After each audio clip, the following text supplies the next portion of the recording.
रुकन असम्बली इंतखाबी मुहिम में हिस्सा नहीं ले सकता।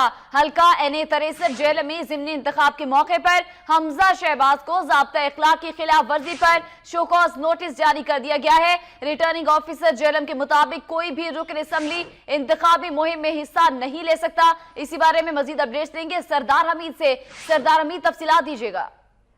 जी बिल्कुल, हमजा शहबाज शरीफ ने जेलम के इलाके में पिंड दादन खान में एक जलसा किया था और वहाँ इंतखाबी मुहिम में हिस्सा लिया था, जिसका रिटर्निंग अफसर जेलम ने शोकॉज नोटिस जारी किया उन्हें और ये कहा है कि तहरीरी तौर पर 48 घंटे के अंदर जो है शोकॉज नोटिस का जवाब दें, क्योंकि ज़ाब्ता इखलाक जो है वो तय हो चुका है और इलेक्शन कमीशन ने शेड्यूल भी तय किया और इस शेड्यूल के बाद जो अरकान असम्बली हैं वो किसी भी हल्के में नहीं जा सकते और ज़ाब्ता इखलाक की खिलाफ वर्जी के मुर्तकिब हुए हैं। लिहाजा उन्हें ये कहा गया है कि वो 48 घंटे के अंदर इलेक्शन कमीशन के ऑफिस में तहरीरी तौर पर इस हवाले से खिलाफ वर्जी के हवाले से अपने दफा में जो है अपना तहरीरी जवाब जमा कराएं। जी, तहरीरी जवाब जमा कराने का कहा गया है। बहुत शुक्रिया सरदार अपडेट करने के लिए।